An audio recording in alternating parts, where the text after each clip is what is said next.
Welcome back. Here we are back at the Catering the Rye in Finchley. And this week I want to talk about Europe. Not for once in a Brexit context, but in a broader context about regulations and the planet.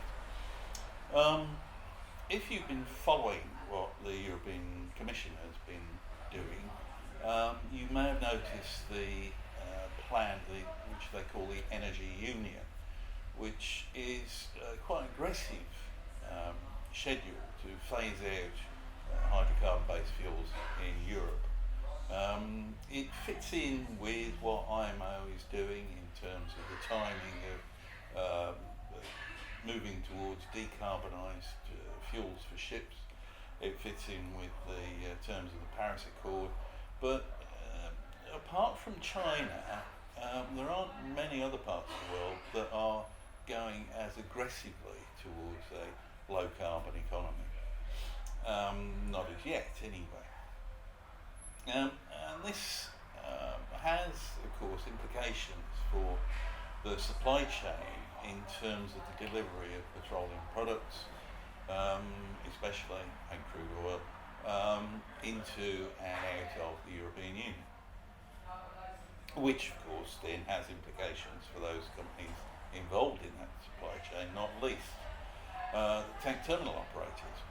So it was noticeable, of course, that FETSA, the Federation of European Tank Storage Associations, at its AGM this month, June it was, in Tarragona, was all around that topic, with a presentation from the European Commission, with suggestions from other parts of the industry about what might happen. Now, at the moment, there seems to be a bit of a standoff between the European Commission on the one hand, that is adamant about moving towards a decarbonised world, and an industry that relies on the use of hydrocarbons for its very existence. It's hard to see the two sides coming together, but there have been some suggestions, in particular the use of what are termed e-fuels, that is to say liquid fuels derived through electrolysis from renewable sources. As long as the electricity that's used in that process is also from renewable sources, you are getting down to quite a low carbon environment. That would have the benefit, of course, that you could still use the same infrastructure to deliver that product. That's one thing. The other thing, of course, is that terminals are looking at what other products they might be able to store. Just because they have tanks doesn't mean they have to be filled with oil, after all.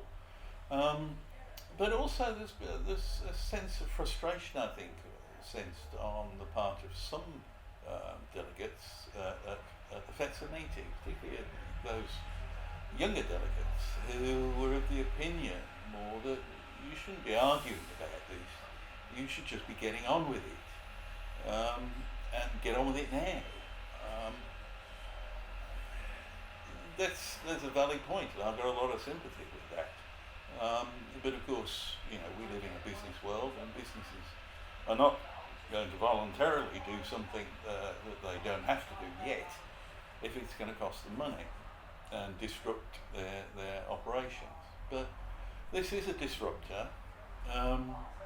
Europe is being quite brave in some respects in going ahead at the pace it is, I think. But eventually it will probably have to come around the world. Now, I remember when REACH came in and the European chemical industry was up in arms at the cost of this stuff, and there were comments to the effect that, well, you should welcome this because everybody will be there in the end and you'll have first mover advantage. And in fact, so it has proven. We will see how this zero carbon future pans out in due course, I'm sure.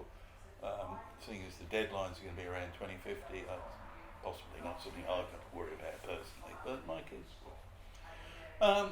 Anyway, that's it for me. It was good to see all of you in Tarragona who were there, and I hope to see you again soon. Bye for now.